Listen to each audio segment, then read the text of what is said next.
Well, here we are, 2024, and as the new year starts, this is typically our coldest time of year, the month of January. Over the historic time in Denver since the 1880s and the Eastern Plains, we've seen frequent bitter cold, and January tends to feature air masses coming down from central Canada with that bitter cold, and so that means they're more moisture starved. We don't generally see as many big snowstorms, although we've had a few. Way back in 1883, almost 20 inches of snow from a 3-day blizzard. The wettest January was that year, with 2.35 inches of precipitation melted down. The driest was 1952 with just 0.01. And as recently as 1992, we had over 2 feet of snow, and just back in 2022, over 13 inches of snow. The average monthly snowfall is at 7.4 inches. Warmest day ever in January, and it's an old timer. The 27th in 1888, 76 degrees. Even an older record, minus 29 on January 9th back in 1875. The averages 44 on the 1st, and the lows dropped down to about 19 on the 31st. What are the big January storm threats? Well, cold and snow, but we can get some pretty strong winds. A lot of the Chinook winds kick in January, and some dense fog that sometimes causes some icing out on the eastern plains. But the main ones are the cold, the snow, and those frequently strong winds. So January 1992, we had 24.3 inches of snow. 1949, just less than that, a little over 20 inches back in 1883. 1948, a little less than 20. 17 and a half in 1959. 1962 saw about 17.2, and 1987, 17 inches. This year, I don't think we're going to see that much, and here's why. The El Niño conditions continue. That's the warm water in the central Pacific. What does that mean for us?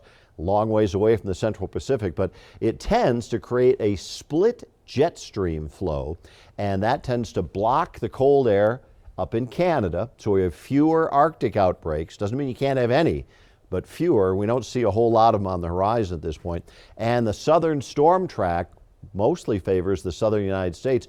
We're kind of right on the edge of that. So what does this look like? This is our temperature outlook. Warmer than average all across the northern U.S. Equal chances Colorado and down across the southeast, with that west to east storm track favoring the west coast and the southeast. You can just imagine how those storms will come across like this, and drier conditions expected over the Great Lakes and the northern Mississippi Valley. Here's the seasonal outlook. Take us on through February and March as well. And that shows that same El Niño signature blocking the Arctic air to the north, and it's slightly cooler across the south, and you see it also on the precipitation. Drier north, storm track coming across the south. We'll see how this all plays out.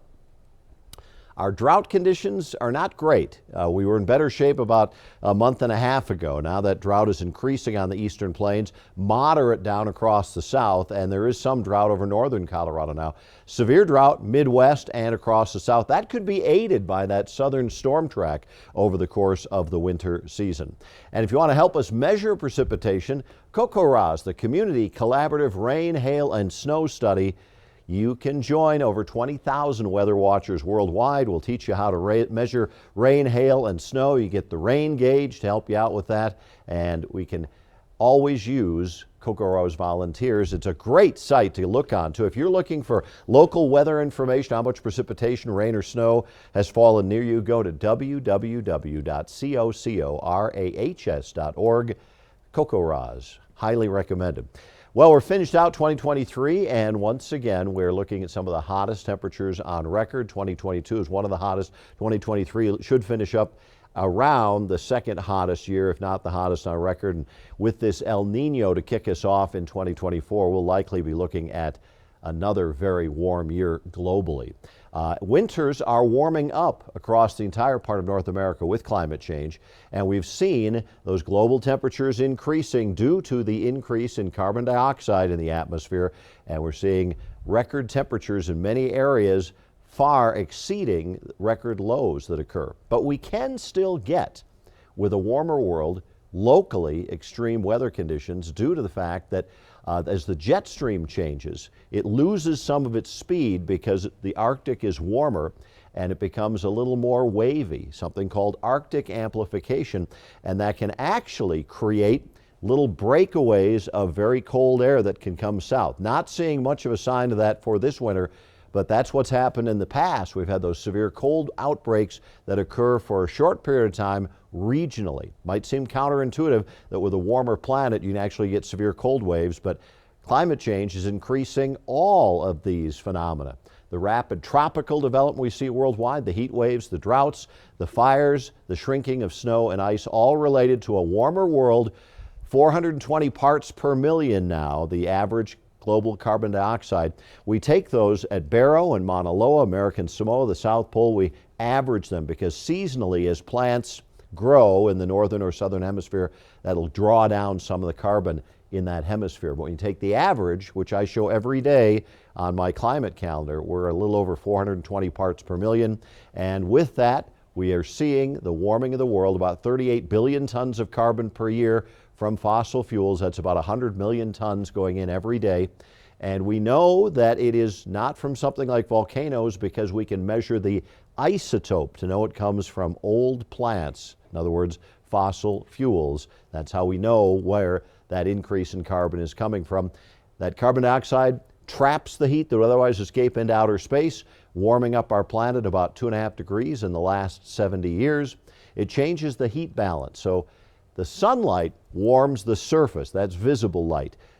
The Earth radiates back infrared light. And if you change that heat balance because of the increase in CO2, which traps or redirects some of that heat, the planet warms up. And the result is you get the warmer conditions, and that CO2 lingers in the atmosphere for centuries. Matter of fact, the CO2 from the very first Model T car is still in the atmosphere, helping to warm the atmosphere, the global heat temperature balance. So CO2 acts like a feather in a down comforter, trapping heat that would otherwise escape into outer space.